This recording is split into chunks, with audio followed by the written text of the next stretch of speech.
दोस्तों, दीपावली पे हम सब दिए जलाते हैं। रोशनी का यह त्योहार हम सब खुशियों से मनाते हैं। कहीं पटाखे चलते हैं, कई घरों के अंदर झालरें भी जलती हैं। लेकिन दिवाली के दिन हम जब दिए जलाते हैं तो वो दिए रोशनी देते हैं या फिर किसी आत्मा को भी जलाते हैं। क्या कभी आपने इस बारे में सोचा है? नहीं सोचा तो आज की ये कहानी आपको इसे सोचने पे मजबूर करने वाली है। अगर अभी अभी आप मेरे चैनल पे आए हैं तो जल्दी से वो हॉरर स्टोरी को सब्सक्राइब कर लीजिए, क्योंकि हर रोज आपके लिए एक नई कहानी लेकर के हम लोग आते हैं। आज की ये कहानी जो कि आपको सतर्क करने वाली है। तो चलिए देर न करते हुए जल्दी से करते हैं कहानी को शुरू।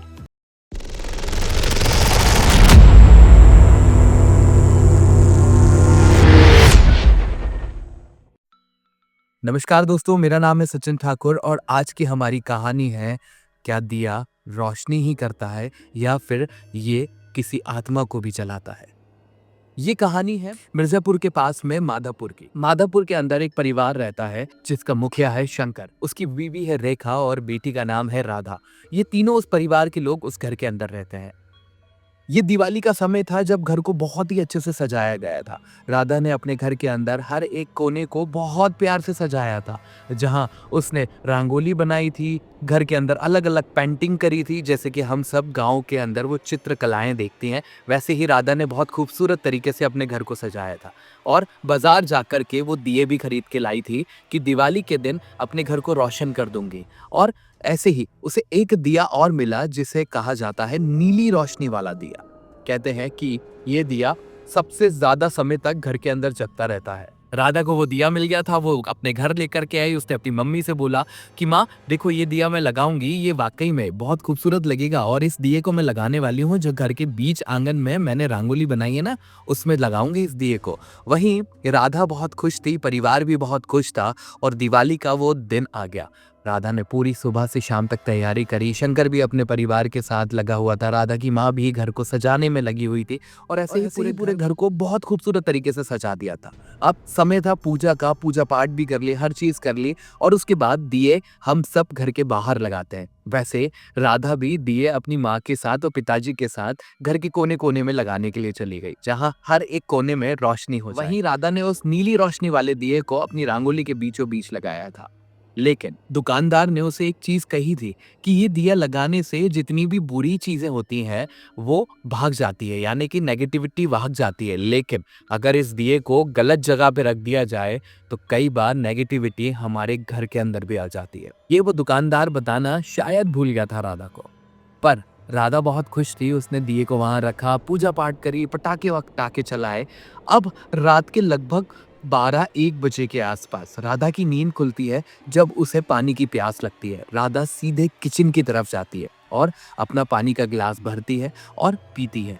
तभी उसको अंदर से खलबली होती है। मैं आंगन में जाकर के देखती हूँ कि कितने दिए जल रहे हैं। राधा जब वहां जाती है तो राधा को नीली रोशनी वाला जो दिया है उसमें से धुआं निकलता हुआ नजर आता है। लेकिन अनहोनी वाली बात यह थी कि यहाँ वो धुआं हवा में नहीं जा रहा था, बल्कि वो उस जमीन के अंदर जा रहा था जहां वो दिया रखा हुआ था।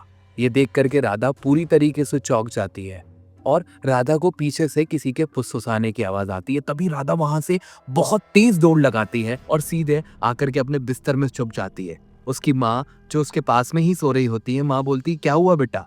राधा वो वाक्य बताती है, उसकी माँ बोलती है बेटा डर मत, शायद नींद में होगी, तूने कुछ ऐसा देख लिया होगा। अब राधा वहां सोती रहती है, लेकिन तभी उन्हें घर के अंदर किसी के कदमों की आवाज आती है। यहाँ पे शंकर भी उठता है, उसकी वाइफ भी उठती है और राधा भी उठती है। सब लोग उठ करके जब घर के अंदर देखते हैं तो उन्हें एक आधा जला हुआ इंसान नजर आता है, जिसे देख करके पूरे परिवार की चीख निकल जाती है। वो इतनी तेज चिल्लाते हैं कि आसपास के घरों तक वो चीख पहुंच चुकी है। तभी वो जला हुआ व्यक्ति जो कि एक रूह है, वो बोलता है भैया तूने ही मुझे जलाया था ना। तभी शंकर पूरी तरीके से चौंक जाता है और उसका चेहरा जो है वो एकदम सफेद पड़ जाता है, मानो जैसे कि उसे कोई सांप सूंघ गया हो। तभी शंकर को अपने भाई गोपाल की याद आती है, जो एक दिवाली के समय ऐसे ही जल करके मर गया था। तब शंकर बोलता है गोपाल ये तू है क्या। गोपाल बोलता है हाँ भैया मैं ही हूँ, तुम हर साल दिए जलाते हो, लेकिन तुमने कभी मेरी आत्मा की शांति के लिए नहीं सोचा और तुमने ही मुझे जलाया था ना। तब शंकर गोपाल को समझाता है, नहीं भाई, वो एक हादसा था और उसमें मेरा कोई हाथ नहीं था। हम तुझे हमेशा याद करते हैं, पर ये नहीं पता था भाई कि तू अभी भी भटक रहा है। तब गोपाल बोलता है, अब भाई तू और तेरा पूरा परिवार जलेगा। मैं कई सालों से मैं इस दिवाली की आग में जलता चला आया हूँ। तभी शंकर और शंकर का पूरा परिवार और शंकर की बेटी राधा बोलती है, लेकिन राधा पूरी तरीके से डरी हुई है। यहाँ डरते डरते बोलती है राधा कि नहीं, पिताजी आपको हमेशा याद करते हैं और शायद कोई गलतफहमी हुई होगी चाचा, क्योंकि पापा सभी को बहुत प्रेम करते हैं और आप तो उनके छोटे भाई हैं, आपको वो कैसे भूल सकते हैं। तभी गोपाल बोलता है, अगर ऐसी बात है, मेरी आत्मा की शांति के लिए कुछ करा क्यों नहीं। तभी शंकर बोलता है कि भाई तू उस आग में पूरा जल गया था, तेरी अस्थियां भी हमें नहीं मिली। तभी गोपाल बोलता है, नीली रोशनी वाला जो दिया है, अब इसी को तुम सही तरीके से विधि विधान के साथ नदी में बहा दो, मेरी आत्मा को शांति मिल जाएगी। और अगले ही दिन पूरा परिवार पूरी विधि विधान के साथ, पंडित के साथ, वो सभी मंत्रों के उच्चारण के साथ अपने छोटे भाई की आत्मा की शांति के लिए बढ़ जाते हैं। और उसके बाद गोपाल ने कभी भी पूरे परिवार को परेशान नहीं किया। लेकिन अब कई सालों बाद, यानी कि 24-25 के अंदर, गांव वालों का कहना है कि रात को अगर किसी ने नीली रोशनी वाला दिया लगाया तो उसके घर के अंदर किसी के चलने की आवाज आती है। क्या ये गोपाल है या फिर कोई और?